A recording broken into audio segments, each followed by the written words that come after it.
Thank you all for joining us. My name is Nicole Lyons, and I'm here with my colleagues, Dr. Ray Jorgensen, Colleen Sullivan, and Vince Starks. And we are grateful that you have taken the time to join us today. As I said, my name is Nicole Lyons, and we are part of the Jorgensen Learning Center. And our team is a team of learning professionals, and we are committed to supporting leaders to enhance the quality of their everyday leadership conversations. We are using the Zoom webinar platform today, as you may have already noticed, but we do have some tools for you to interact and engage with us. We hope that you will take advantage of those ways that we can connect during our conversation today. As always, there's the chat feature where you can send us messages, and you can also choose to send notes to us as panelists, us as individuals, or you can share your comments with the entire group, which is what we encourage because we hope that this will be conversational for you as well. And we also have the raise your hand feature. So feel free if you have a question to raise your hand or use the Q&A feature. And you can find all of those functions at the bottom of your screen.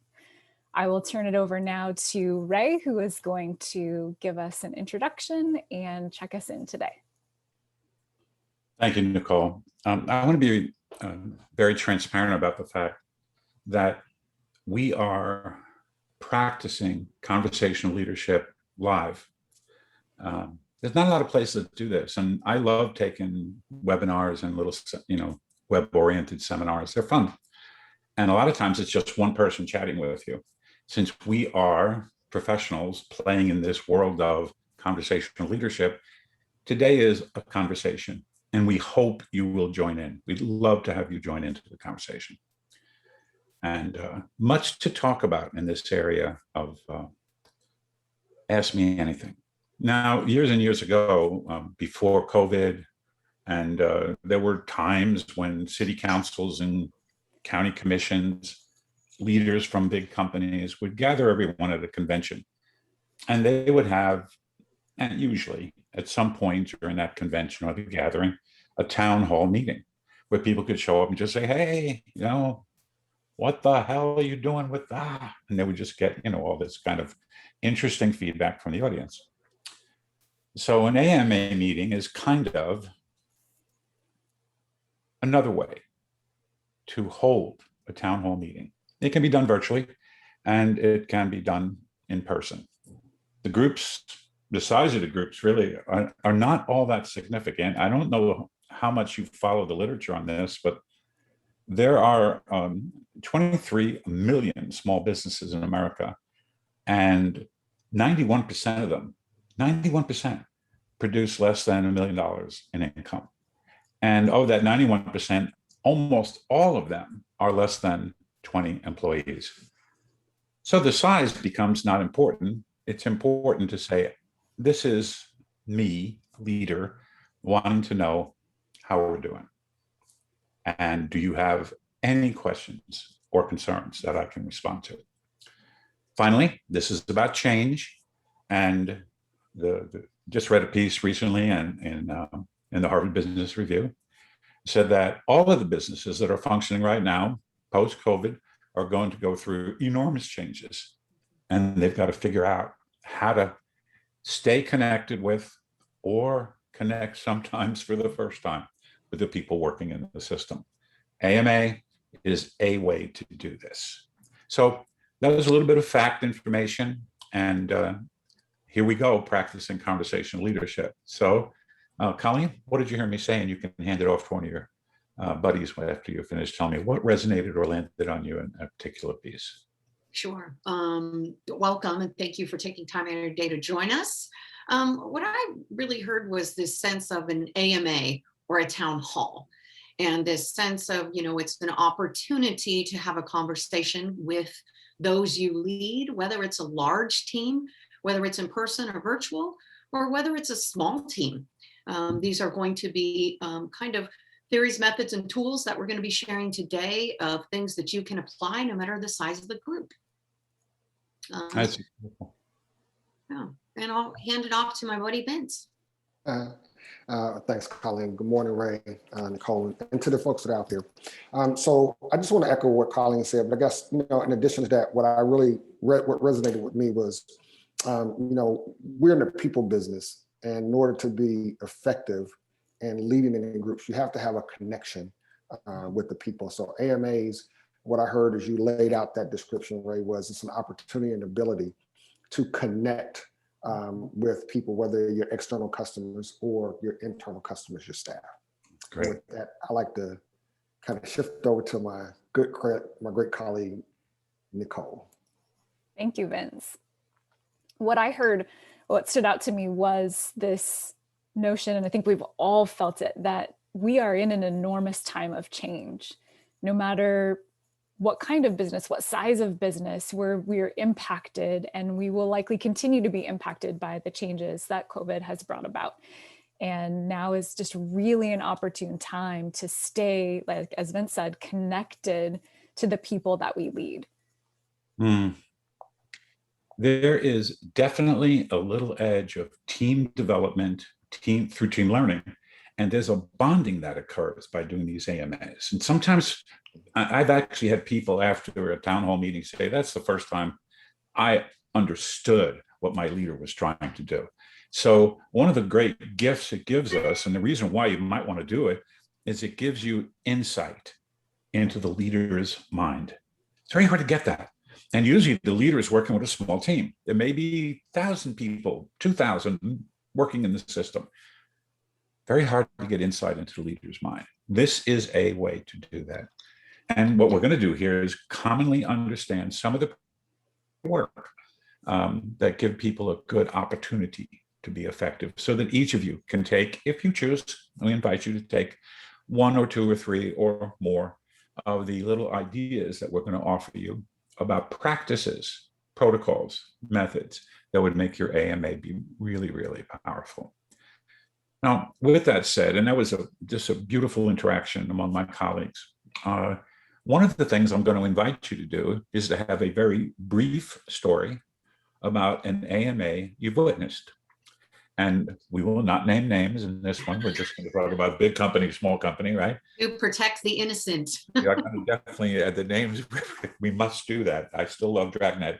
Anyway, I'm going to use Nicole because she had a wonderful little story the other day. So give us just a brief snippet of what you observed and the impact that was a town hall, I think you called it, and how that impacted the employee and the morale. Yeah, absolutely. I think I shared 2 stories, so I'll choose one. The first one that came to mind as you were mentioning that today, Ray, was the opportunity to observe a senior leader at a large company conduct a town hall meeting with a group of employees after we announced that their office was closing.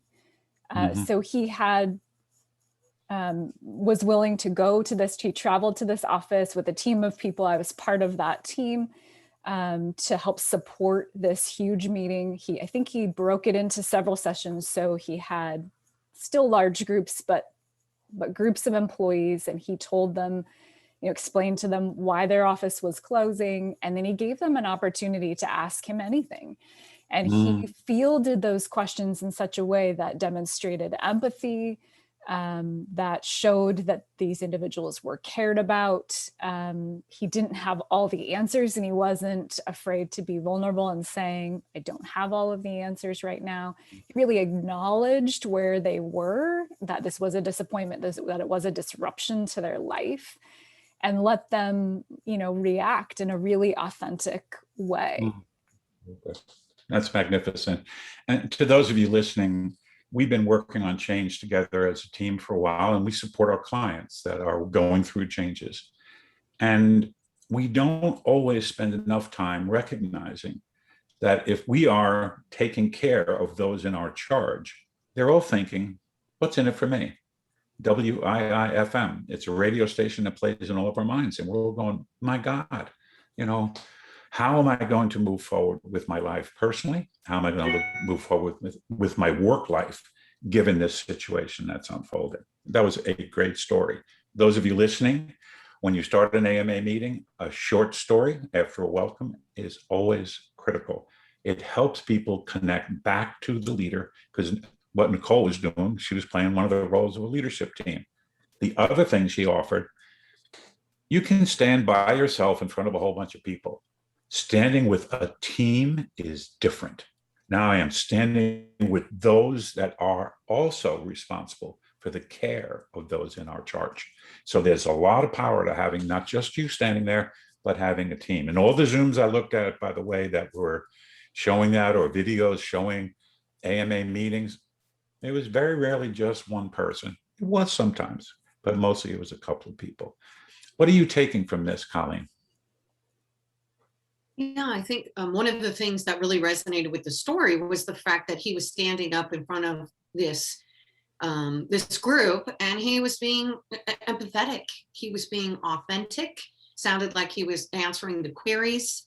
I didn't hear he had a little script and he was reading it and sticking to it. I think many times, you know, some senior leaders kind of err in the side of thinking that it's better to be prepared and not be, you know, and have all the answers. And what I heard was he was present, he was connected, and he was authentic. I love that so much. And let me say something about being present, being authentic.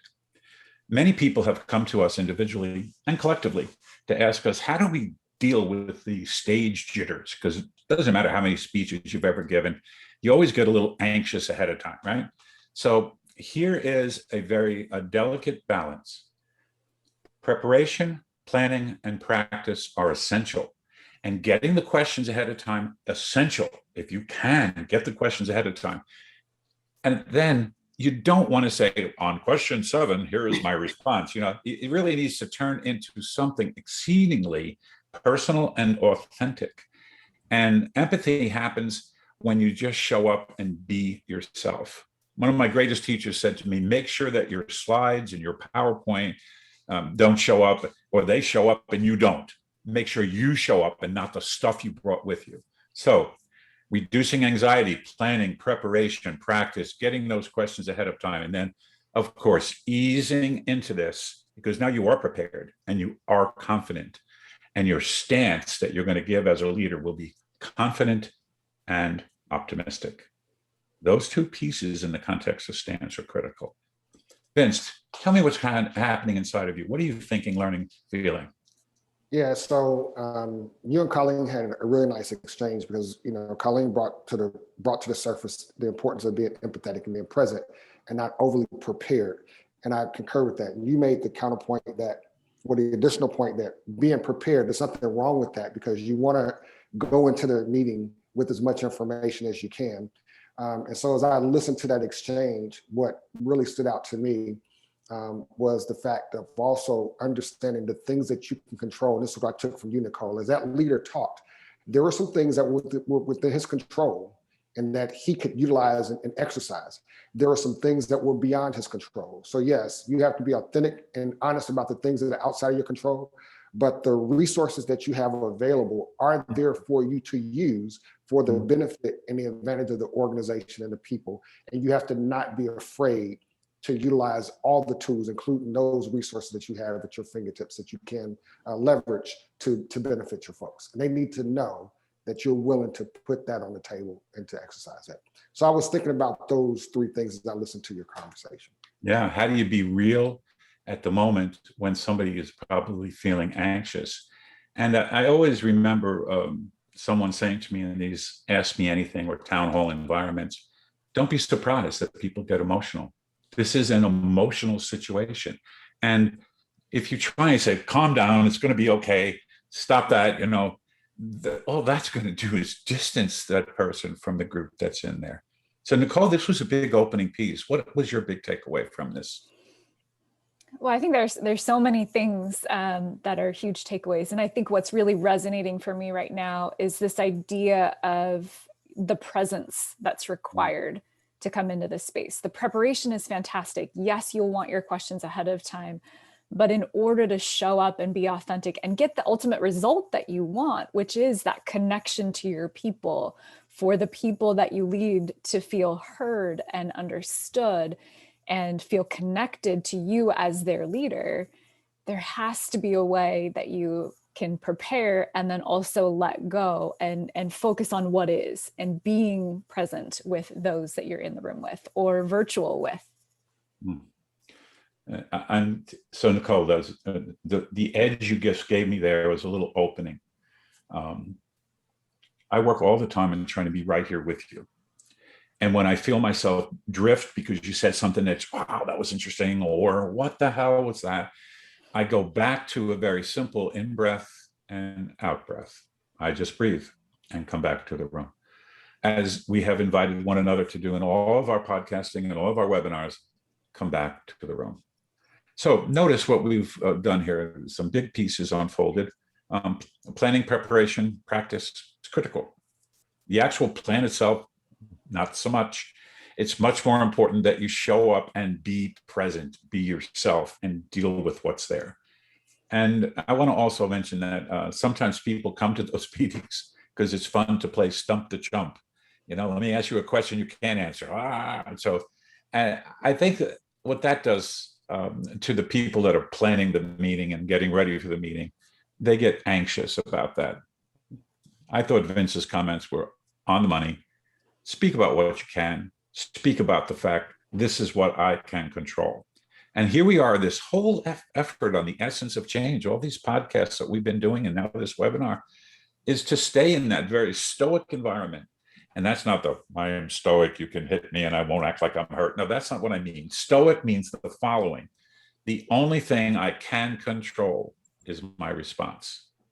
And if you feel yourself reacting, take a deep breath and look for what is my response to this situation. Planning preparation, introducing the game, talking about ground rules, telling a little story like we just did, is a way of beginning to construct an Ask Me Anything meeting. So right now I'm going to have Colleen and Vince and Nicole just talk about the one thing that surprised them in this conversation so far. And I'm going to invite all of you to start typing in questions that we can field from you. So what was a surprise for you? Vince, what really surprised you in this opening? So I think, what was a pleasant surprise was Nicole's observation of understanding what a successful AMA looked like. She had a great model, an example to show. But what I was really thinking about, to be honest with you, was, hey, I'm a little surprised we didn't touch upon what are some of the AMAs that we need to be careful about. What are some of the things that we don't want to do?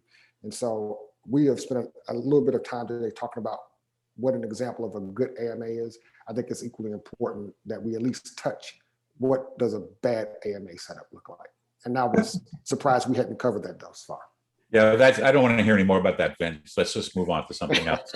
So I've seen people do that. I observed a woman do that in front of a whole group. Like that's not what this meeting's about. So hang on to that for another time, or put it in your parking lot. It's like all of a sudden we just created a whole different problem going on forward with that particular individual, and certainly anyone that individual talks with. So. No, Vince, we're going to get to that, but that's on slide 20. And right now we're on slide 5. So if you could just hold that, I'll get to you. Yeah, it's coming. It's coming. What surprised you, Colleen? I think the Stoic piece, right? Because I'll just lay a brief crash and burn on the table. I remember I was invited to go work with a small team, to work with a small clinic that was part of a larger hospital. And literally I went in and there were like 100 people. And, so it wasn't an AMA, but it was a large meeting with quite a few people. And I didn't really take a pulse check before I walked in the door. And so here I am facilitating, doing all these wonderful things that you guys have noticed. And literally somebody stood up and said this: I don't know why you're here. We're just fine. We work together great. You need to go over there to that other building where the headquarters is, and you need to talk to them.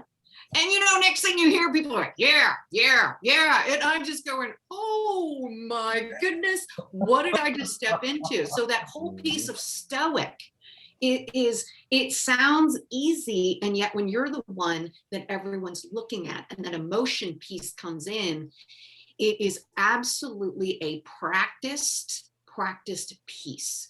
And so I will say that I almost was, the feeling is at the moment you want to step in, you want to fix. And Mm. so I felt very fortunate that, oh my gosh, wasn't my first rodeo, had people get in my face so many times that I really, and I'll share this, I had an opportunity to pause, not react in the moment, to pause and get everyone in conversation, to get them thinking about perhaps what might be something that we could work on together while we're there. So it wasn't answering, I wasn't trying to fix, I wasn't trying to defend, but I was like, wow, thank you so much for sharing this. It sounds like you're very emotional about this and really feeling like that the issues are other places. So I'd like just to give us all an opportunity kind of to think about that piece Mm. before we move forward as to what might be some things while I'm here that perhaps we can focus on enhancing right here in this building that would help us be more effective. So didn't fix, didn't do anything, but that was this piece of, and thank you for that. It's that stoicness and how important it is, especially when the heat is on. Mm. And I must tell you, I've seen Colleen in action, and uh, she can be stoic and still be smiling at you and still be connected to you, right? So it isn't that, okay, well, I'm just going to be stoic now. So from here, let's find out what you're. It's not how it looks at all. It's just be yourself, but recognize that defending is losing. And anytime we are put in a defensive position and we begin to defend what we're doing, that room is going to judgment immediately, and it's not going to go well. So, and that would have been so easy. Oh, well, I'm here to work on this. And they sent me down and I'm here because the senior leaders, la, la, la, la. And they would have just been like, boom, boom, right, left, boom, boom. yeah, jab, jab, hook, right? What surprised you, Nicole? This is going great, gang. Thank you. Yeah, I think one of the things that's surprising me is just the thoughts and coming up. I think, Vince, you hit it on the head there about the non-examples, right? The times when we've seen them not go so well or meetings not go so well. And what was coming to mind was so clear for me, the situation where I was part of an organization going through big shifts and changes. And part of my role was to go in at the time on the first day when these individuals were in their new roles. And the leader would take the opportunity to speak, say a few words at the beginning of the session before they turned it over to me. And oftentimes that leader is the one that they wanted to hear from, the one that these individuals here in this room wanted to connect with or get a sense of or ask questions to. And they would say as brief of words as they possibly could, say, are there any questions, and turn it over to me. And I think one of the key takeaways as a leader, I would want you to take from this conversation and this example is that sometimes you need a spontaneous AMA to surface and clear the obstacles that are clearly in front of you in the room. And this is what I had to do in this role because the leaders were not taking that opportunity to answer questions or to let people react to what was happening to them. And I think the leader, said a couple of words and then they left the room. And then there's these people with their really eyes wide questions on their face. And if I jumped right into some content about how easy it is to go through change, that would not have landed very well. And so I think that put me in a role where I was de facto going to lead a conversation, almost an AMA, about how people were really reacting and feeling about what was happening to them. And sometimes you're going to be in a room leading a conversation and you're going to notice a shift. You're going to notice the energy change or the faces change in the room or on the screen. And you might need to take a pause from your agenda and say, okay, I'm noticing a reaction or something shift based on maybe what I just mentioned. Let's take a pause. What is coming up for you right now? Or what surprised you about what I just said, just as Ray did for us in the conversation. So that's what's coming up for me. And I think it's just an essential part of leading any meeting or conversation. I love it. So that you really just laid on the table one more requirement, which is to not accept somebody else's faux pas. This person came in, did an opening statement, and then left. there's some kind, the physical leaving of the room is almost like a disentanglement with the people that are sitting right there. So those of you that are listening, hang in there. Even if the questions are hard, even if the questions are challenging, and even if there are things outside of your control area, listen to the questions. Themes and patterns are everything. And Colleen's story to you, and Nicole's story, and Vince's statements, these are opportunities for learning. They sometimes feel really, ugh, but they're opportunities for learning. And if you have the right kind of safe space, and I must tell you, these three people give me all the safe space I could ever want, so I can learn. They help me learn all the time, because I can say, well, this was my intention.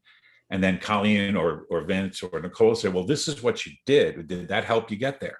And that question in and of itself allows us to determine how well the conversation went. So here we are identifying big pieces. And I think, oh, we have a question come in. Is that right? Go, Nicole. Yeah, I didn't mean to interrupt you there, Ray, but yeah, we did have a great question come in. The question from Eileen says, how do I make the most out of my biweekly supervision meetings? I'm not getting any feedback regarding my work. It's great if there's nothing to correct. However, it's nice to hear what I'm doing well in alignment with the organization's mission and goals. Yeah, excellent. Colleen, why don't you start that one off? Sure. I guess, a couple wonderings, like it could be virtual or in person. And one of the things that we always talk about is closing the loop. So creating space so people have an opportunity to talk about it and then respond. Because if I'm just leading without pausing to create the space for that to happen. So already this has been going on in our meeting, in our webinar today. So it very well could look like this. And I would encourage you to set the stage before you pivoted and did something different, because people are probably like, oh, what's she doing today? So it could look like this. So today I really want to get some feedback and really understand your thinking about some of these, themes, methods, products that we are producing together as a team. So I'm going to try something a little bit different. What I'm going to ask you to do is, whether it's, in a conversation with pairs, whether it's in the chat, or whether it's perhaps, Nicole calls Vince on the phone and they have a 60-second or 2-minute chat. There's multiple different ways you can do that. You can even use polling, but you can choose a way to get pairs to connect and then to report back to the team. You can even use, if you're using Zoom, we've got the breakout room function. So put them into smaller groups, because when you say, are there any questions? And trust me, girl, I've done that many times and crashed and burned and got crickets. But when you say, oh my gosh, I so really want your best thinking to help us all develop the most plausible and best solutions moving forward. So in a paired conversation, what are your, what are your thinking? What's resonating with you? What are your suggestions? And put them into those groups and then have them feed it back. Because even though some people say it's a forced function, it puts them in conversation, lets them reflect and think, and then provides them that space to feedback in a safe space. That's beautiful. Thank you, Colleen. Vince, what are you hearing? What are you thinking?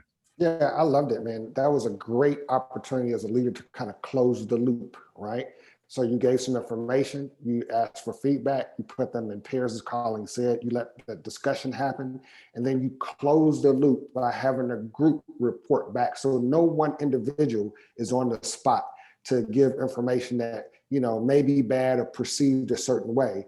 By having them report back as a team and in pairs, that allows the feedback to come back as a team. And then I think it's important as the leader, as a supervisor, that you listen and respond respectfully. Nice. Value all of those opinions that come back and be thankful for that feedback. And I think you'll find tremendous success, along with what my colleagues said. Anything to add, Nicole? That was beautiful, Vince. Yeah, I think if you're looking for feedback on how you're running the meeting, there's some really great ways where how you close your meeting might be helpful. So you can ask people, what was the best thing about this meeting today? And what was a way that we can enhance our weekly meetings going forward? And use the paired conversations tool to get that feedback.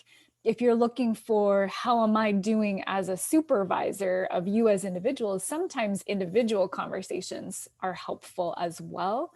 So you might think about your next one-on-one conversation, asking questions like, all right, if I was the best leader you ever had, what could I be doing for you on a daily basis? And let them respond and ask that question. And you, that's different than saying, hey, do you have any feedback for me or how I'm doing about my job? That puts a lot of pressure on a person to give you direct feedback, but asking a question like, if I was the best leader for you, what would that look like? And let them imagine and share with you. And then I think that would give you some of that, how am I doing as a leader feedback you might want. Yeah, that's a beautiful piece. Colleen, something to add? And I just wanted to notice, right? I noticed that what Nicole did was positive framing. Mhm. Critically important, because many times we in your town hall, you know, what could I be doing differently? What's some feedback for me that you want me to change? And you know, people are over there just cringing, doing the mega cringe, going, oh, nothing, I'm not going to say anything. And notice the positive framing of the question. And so just thank you so much for that, Nicole. Right in my heart, I was like, oh my gosh, she just naturally does that. And I think some people, you know, it has to be a little bit more intentional. So the one thing that really rose with me is when you are opening this space, if you are asking some questions or setting the stage for some feedback, you know, use that positive framing of a question. I think that will also really set up your AMA or your town hall more effectively. So nice modeling of that, Nicole. We have another question from one of our participants. So this is a scenario. Let's say you're brought in to consult with an organization or company, or with maybe a team within your organization. The leader doesn't frame your purpose well. Right out of the gate, someone asks, why are you here? How might you respond? Vince, you want to take that one? Sure. So that sounds a lot like, you know, developing up front the content, purpose, and outcome of the meeting and the conversation. So one of the things I think that is very, very important if you're leading that meeting. So say you kick off the meeting and the leader of the organization says, ladies and gentlemen, this is why we're here, et cetera. I think what's very, very important at the very beginning is to close the loop again. You want to go around the room and you ask people, hey, listen, what did you hear and understand is the purpose of our meeting and the time that we're going to spend together? Because up front, if you're hearing different responses from the individuals and it's not clear, there's your opportunity very, very early to gain a common understanding and clarity for the purpose, the intent, and the outcome of the meeting before you kind of move down to allow people to be further confused. So I would say up front, you want to close the loop as quickly as possible, get voices heard from the members of the meeting to make sure there's a common understanding of what we all heard is the purpose of our meeting together. That's what I would recommend as a start. With that, colleague. Yeah, making sure that people see what has happened to me. I mean, this probably doesn't surprise anyone. I've been on the road for a long time. And so let's assume I'm showing up at this room, and that this has happened with about a couple thousand people. And I'm supposed to have a 90-minute keynote. And it never works out. They're giving out awards, all this stuff happens. So I'm down to 35 or 40 minutes. And then they go, here's Ray. So there's a shift here when you really are in a space of support as a coach or a consultant or a business mentor. I really would invite you strongly to ask that room if this meeting went well, if this meeting was worth your time, what would you get out of it? So in a sense, what you're doing is exactly what Vince said, but you're doing it with the participants. Mm-hmm. If this was really good, what would you get out of it? What would you know and be able to do? What would you understand? And tell me a little bit about the bigger why. What's your bigger why about asking that question? This is what I want to get out of it, and this is why. So using the disciplines of conversational leadership that we have been promulgating can be done in reverse. I just worked with a school principal, a parent in the office that was upset. And what she did is, after they got through the vitriol of the first few minutes, she said, hey, help me understand. Help me understand. what you would want me, if it's me, to do and know. And in order to do and know that, they got the next question was, what do I need to understand about you and your kid if I need to be able to do this well? And finally, why did you pick me? There were a lot of other people for you to chat with. And of course, sometimes it's, well, you're the big shot, we'll talk to you. But there's all these other simple ways of creating focus by letting people tell you what they really want. Another one, Nicole? That one was so good. I love that shift in the question. So when someone asks you, what are you doing here? Like, well, if this was the best use of your time, what would you take from this conversation? I think it's just really powerful. So I don't know that I have anything different or add, but I really love the way that you can shift the question into, let's take this opportunity. If you have that question, likely others have that question too. So let's take a minute and let's talk about what would make this the best use of your time. You notice how you just did it again, which was beautiful. That Colleen mentioned the positive framing. So let me say to the four of us, I'm saying this to myself.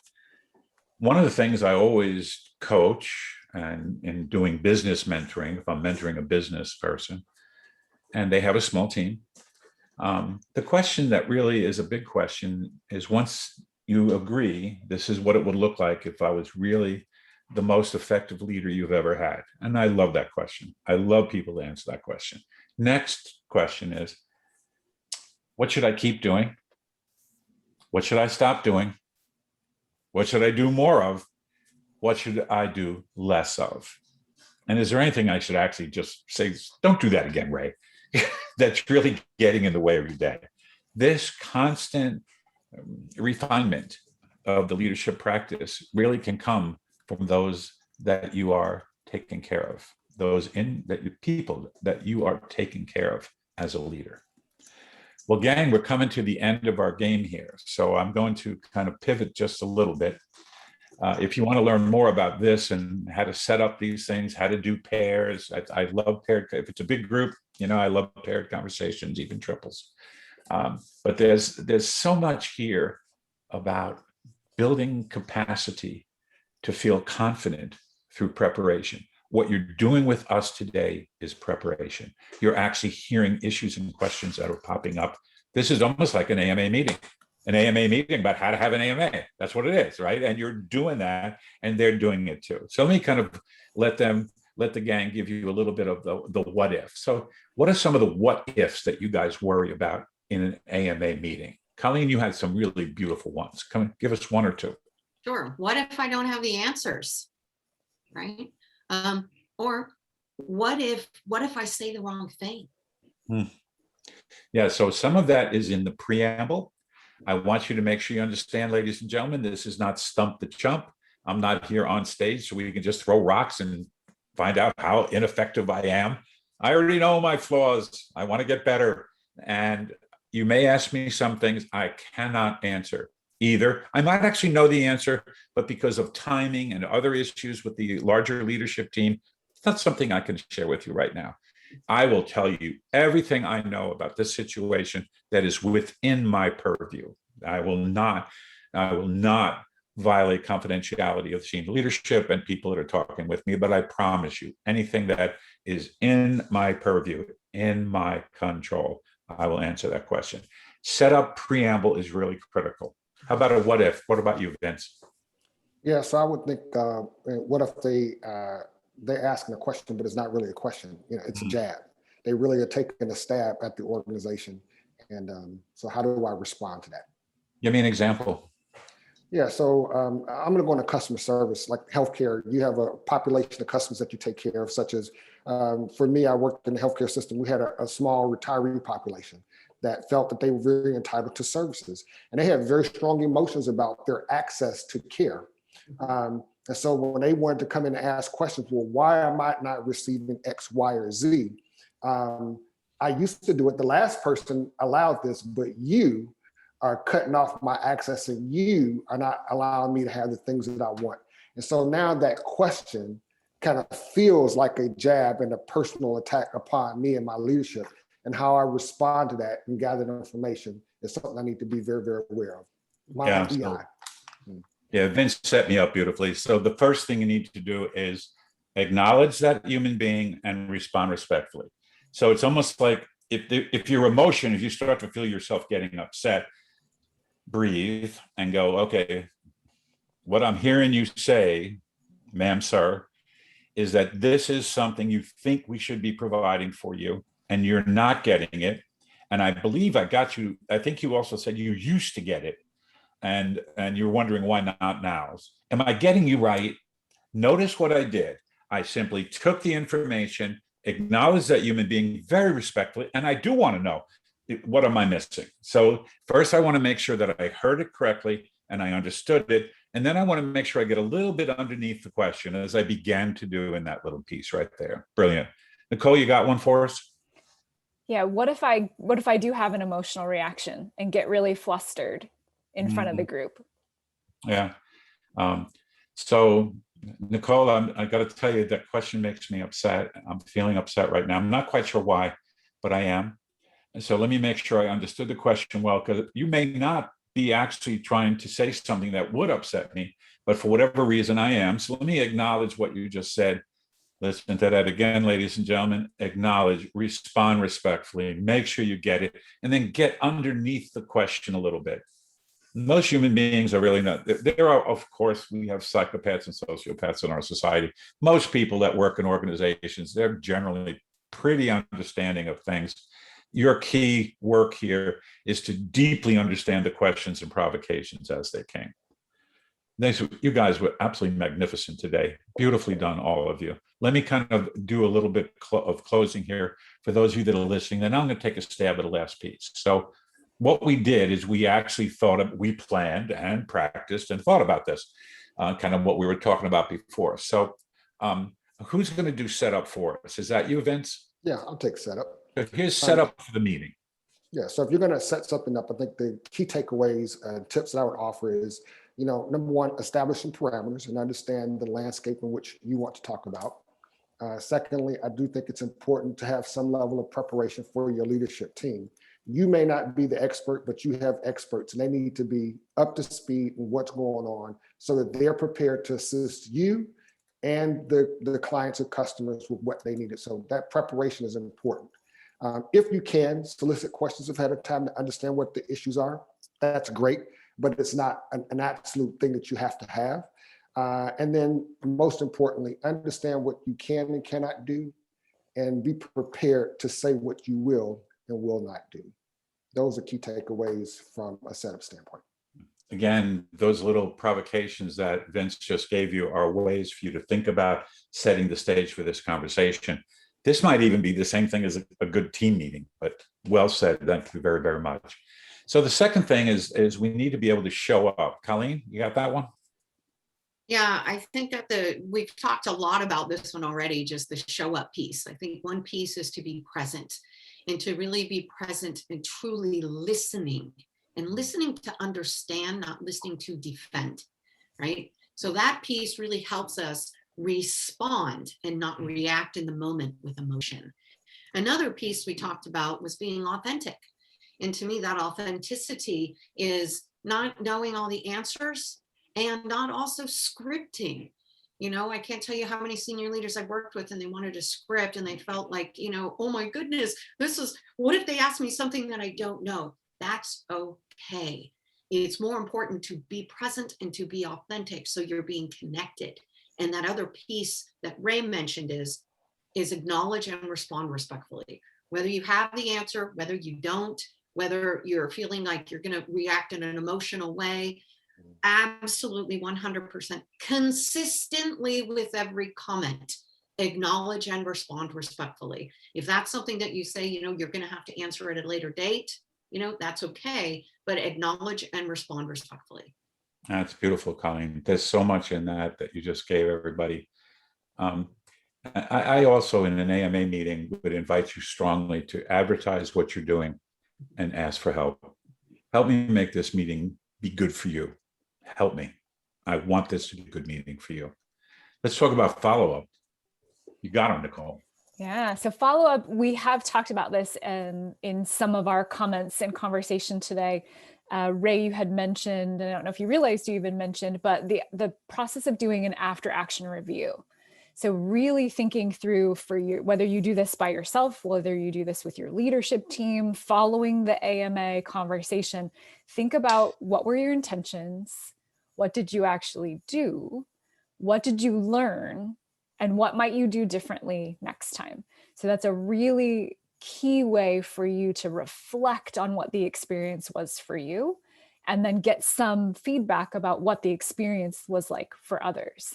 You also want to be intentional about, during that meeting, if there were questions that you needed to follow up on or you didn't have the answer to, but you promised that you would get the answer to, you need to close the loop on any questions that were left unanswered. You need to handle any of your committed actions. So if you said you were going to do something in front of that crowd of people, you want to make sure that that gets done and that people are aware that you've done the thing you said you were going to do. Also, stay in the conversation. Your AMA shouldn't be the like, okay, I did that one time and now I'm out. I'm not going to, how are you going to continue to foster that connection that you started with that group during the AMA? And then make sure that you're capturing, the key essentials. Maybe not everyone was able to attend the AMA, or maybe in that meeting, things came up that other groups within your organization need to be aware of and know about. So think about that, how you can capture what needs to be captured from that conversation and share it appropriately with other individuals. So we're going to check out in a second, but that was really good, Nicole. All of you are just magnificent.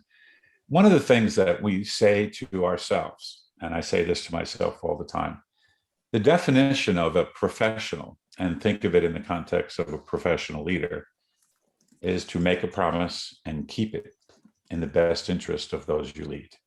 Make a promise and keep it in the best interest of those that you lead.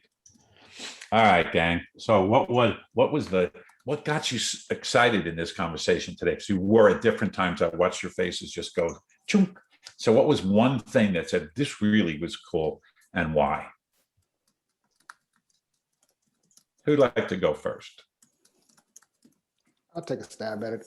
So for me, I think that what really got me excited was the showing up component, the importance of having that interaction and engagement, because you can prepare some things on the front side and you can certainly follow up on the back side. But boy, what happens right there in the middle of that Oreo cookie, that cream filling that's right there when you're interacting with people, the cream is meeting the cookie right there. So I thought that kind of component, that was an interesting analogy, I know. But I like that piece, the show up, being authentic, and the engagement and the encounter. I was really excited to talk a little bit about that today. And I'm out. Thank you, brother. Which are my sisters? Yes. I'm going to call our setup, show up, follow up our Oreo cookie model from now on. That was great, Vince. Thank you. I think what kind of got me excited was reminiscing about those non-examples. I think there's such key ways that we can learn what not to do, and really what we want our own conversations that we lead to be like and feel like. Are you out? I'm out. Madam Colleen, my sister from another mister. Yeah, I think for me, my biggest takeaway is that preparation is essential and plans are useless. We all know in any live meeting, many times they don't go as planned, right? Because we kind of go, no, it needs to look like this. So my invitation is always just to let it go and to stay present and in the moment and really just follow the conversation naturally as it unfolds in the room. And I'm out. Ladies and gentlemen, I think you can recognize why I appreciate and love these three people so much. They were wonderful today. Thank you for your contribution to this, what I think is a really pretty interesting and useful webinar. How to run a really good AMA that gets you where you want, because there's intentions for everything. We're grateful that you took the time to be with us, and we thank you for your interest in JLC. Business mentoring, leadership coaching, team development, those are all the things that we do. And you could hear today, there are very disciplined processes that we follow and protocols to enable meetings to go well, to enable interactions to go well, one-on-one, one-on-many. So grateful you were here today and took your most valuable asset from the 21st century, time, and you gave us some of that. Be well. Thank you so much. We look forward to seeing you again. Call us.